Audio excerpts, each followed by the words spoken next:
All right, you are back on the Frazer Smith Show, or at least I am.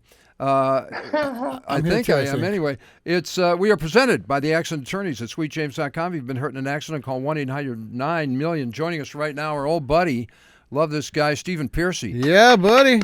What up? Hello. How are you, kid? I'm way cool, man. Things are good.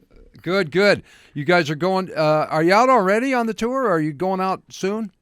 I'm always out there either doing solo or, since Warren and I, have hooked up this year, we were presented to do a show, which we did, which was M3, our second show. We've done 2 shows, and it seems like we've been out for a year.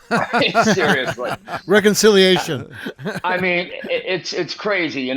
We haven't seen each other literally in 7 years, 8 years, and we actually got together on Eddie Trunk's show. It's like, hey, dude, what's happening? I haven't seen you in a while, And but lo and behold, the guys at M3, Eric, our buddy out there, said, hey, what would it take to get you guys together? I'm like, well, besides this, and an offer was made, and lo and behold, now we're out doing shows, Warren and I. We've got 2 under the belt, and it's amazing. It's like riding a bike, I mean, come on, 40-something years later. Yeah, come on. How You've very done cool. this forever. What, is it just you and Warren, or do you have Well, the rest of the band? I'm using a couple guys from my solo band. Blast Elias, drummer from Slaughter. He's been with me for a bit. And Matt Thorne, my bass player, who actually is an original RATT since 1981, 82, when Jakey was in the band. He's on bass. And we've got Carlos Cavazzo, our buddy from Quiet cool. Riot, on guitar, Yeah, and Warren and I. And the only problems we've had so far is picking a fucking set, What do you do? Do you do a lot of the old stuff and then mix it with some new stuff? Well, I mean, the old is the new is the old. We just like what sounds better and goes over better. We've got to play some songs. Yeah. Like, of course, you Sure. got to do background, this, that, and he likes to do these deep cuts, and I'm like, well, those are a little razor deep, and but hey, that's a guitarist for you, Well, we're just glad you're out there.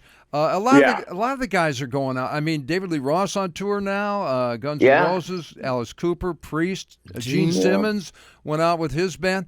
What do you think the guys just got tired sitting around? They want to get out and go again? Yeah, I don't know. It keeps me going, It's like, for me, going out is like exercising, It's like working for a meal. It's like I take the mindset of, if you're not sweating, working and roughing and having a great time, because look, hey, it's all the same to me. And I've been saying this for a long time. It's a fucking party, and I keep that in my head. So, I don't expect more or less out of myself, and I just have a good time, You've always done that. Is touring harder these days? No, sober, it's great. You might even remember some shows. I'm actually kind of singing better. Who knows? I mean, I've been saying I just yell at people, but it's a great living yelling at people, but I just do what I do. I just have, to be lucky enough to do this, and a lot of the bands, it's crazy because you think about it, since all this hair metal, this and that, and labels, there's so many bands that really never made it are being played and seen more than ever before nowadays because of this new stigma, hair metal, which I don't mind. Call it what you want, Rock and roll. It's all as rock long and roll. as it, yeah, man. We had Gene Simmons on a couple weeks ago, and he says that because of no record sales these days, that rock is dead, meaning moving on in the future. I don't agree with that. I don't know that you would. Yeah. You know, that's a crazy thing for him to say, you know, much respect to Gene, you know. But no, come on. I mean, look, rock and roll will never die, you know. I mean, come on. It is what it is. It's not going anywhere, you know. I don't know. No, I agree. That's a weird statement, you know. It's going to haunt him now forever. Well, you know, he's out there right now.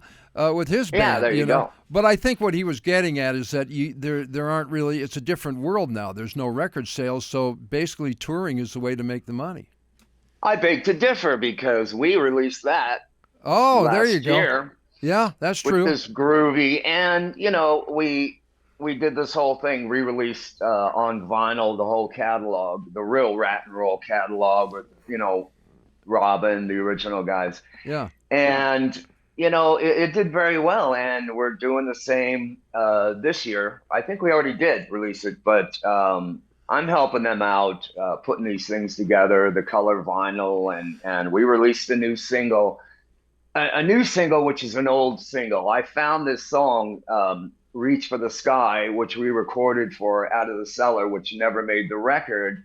And for this, last year, I thought, you know, I have a song somewhere that never made the record. I dug it up, we remastered it, and we released it, Reach for the Sky. Actually, and today I'm going to release kind of an animated video a friend of mine has put together. So look for that. And it's crazy that, you know, I dug this song up because it's like, here's a new old single. Timeless. And nobody's heard it, but it's an amazing song. And, you know, I don't believe that, you know, there's a lot going on out there, you know, there really is. If you make it happen, it can happen. Yeah. It's not just live shows. I mean, if you put product out there, people still like it, you know, the tangible, so to speak. Yeah, you know what I mean? And vinyl's always awesome, right? Yeah, it's a new thing. And these are thick. These are thick vinyls. They sound great. You know? Vinyl always sounds better, I think. Hey, when you were a kid coming up, did you have a favorite group, a favorite band? Yes. I was lucky enough to see the mighty Led Zeppelin 3 times. Wow. Twice in San Diego, once in LA. And, you know, I lived right near the San Diego Sports Arena. It's crazy.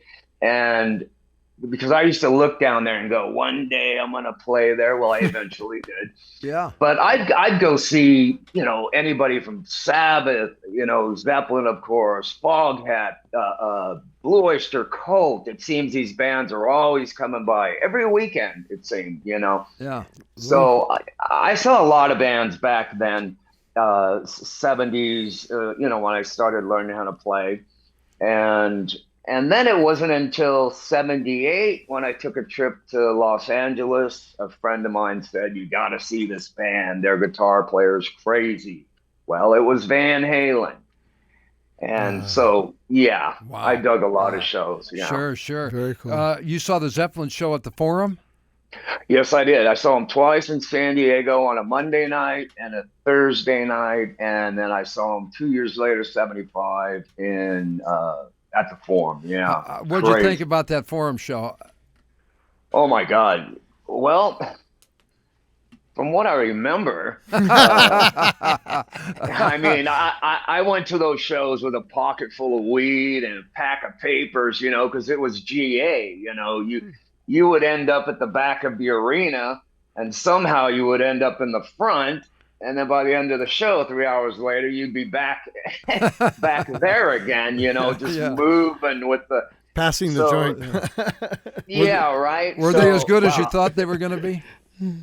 It changed my life. I mean, you know, I was into, you know, like I say, a lot of these bands, Sweet, Sabbath, and this, but until you really witness a band like that with such versatility and...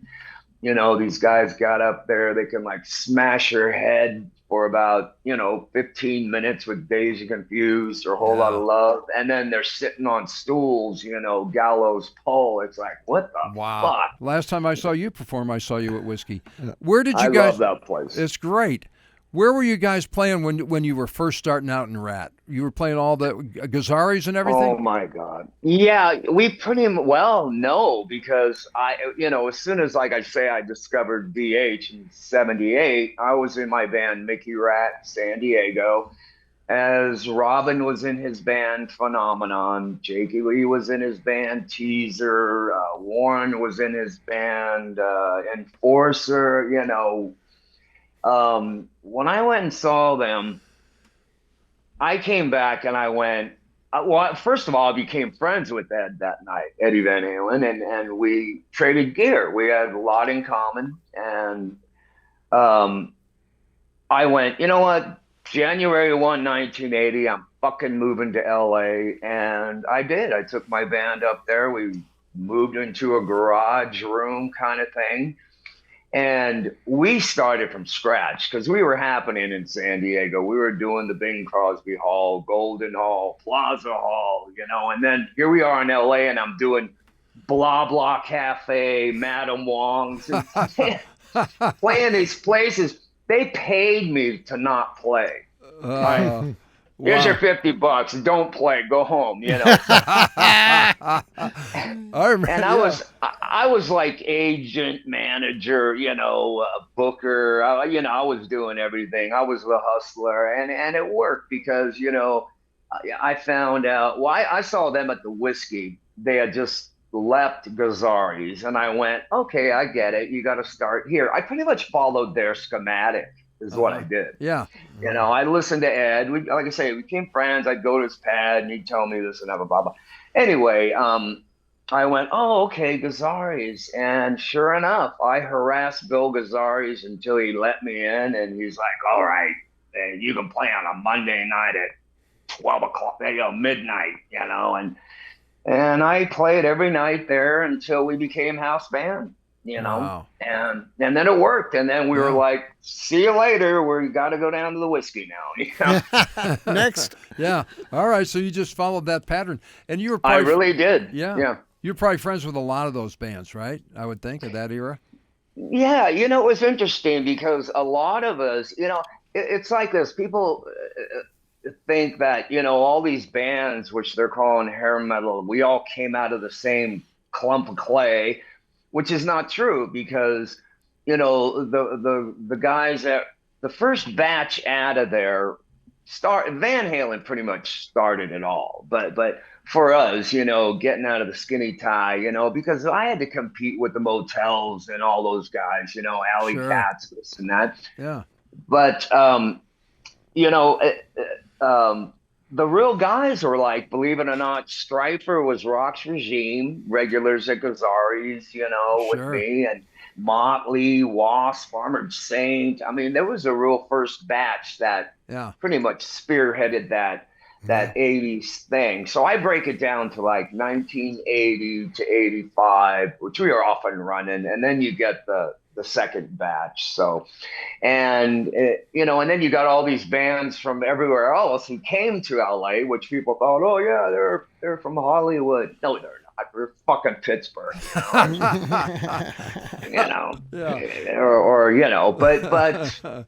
I find it interesting the whole trip, and I'm glad that we actually were part of that first.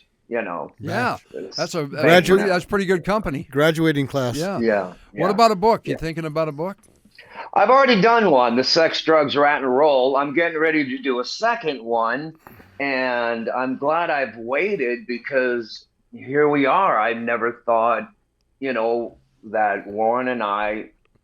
Well, first of all, there's never going to be a real true RATT without brother Robin Crosby, so we're just keeping the flag high, but I never thought that Warren and I would actually be playing, and here we are. So there's a lot more tales to the RATT tales here. So the second book will definitely be a lot more involved. So yeah. What about a Vegas residency? I would love to do that, but we're not ready. No, that's called kicking. That's the kickstand. That's putting the kickstand down. Yeah. I'm not ready for that. I like the rat tails. I like that. Can we do a word association real quick one with you? Let's go. Sure. Okay. Dio. Ronnie. Well, damn. Man on the Silver Mountain. Shit. I knew Ronnie. He was a sweetheart, man. And I mean, for just respect. I don't know what I could go on and on. Okay. Respect's a good one for him. Alice? Cooper. Wow. When a friend of mine, when I first started getting into music, a friend of mine had a poster of Alice in his room, and I really wasn't into music then. And I'd always go, "Who is that fucking ugly chick?" And he's like, "That's not a chick." You go, "That's fucking Alice Cooper, man. You got to see this guy, and he's crazy." And sure enough, I did, and grateful enough to have met and known, and he's brilliant. Yeah. If you really think about it, because back then nobody really knew the man behind the curtain. You know what I mean? Yeah. When you saw him cutting his head off and shit and hanging himself at the San Diego Sports Arena, you're like, "Holy shit, this is nuts!" Right? Yeah. And then years later, the whole thing, and it's kind of interesting. The guy plays golf. He's while you're playing golf with him, completely different than his onstage guy. Yeah, right. All right, we got to wrap it up, man. Listen, love you, and always a fan. Appreciate it. Always welcome. Continued success out there with the Warren and the shows, and have a great time on your tour. You guys, thank you so much. Official StephenPearcy.com, and we're out there having a good time, and we're hitting LA soon. We're at Anaheim coming up, and hey, we're out there, so take advantage of it, because kickstand's coming down sometime. So. Go out and see him.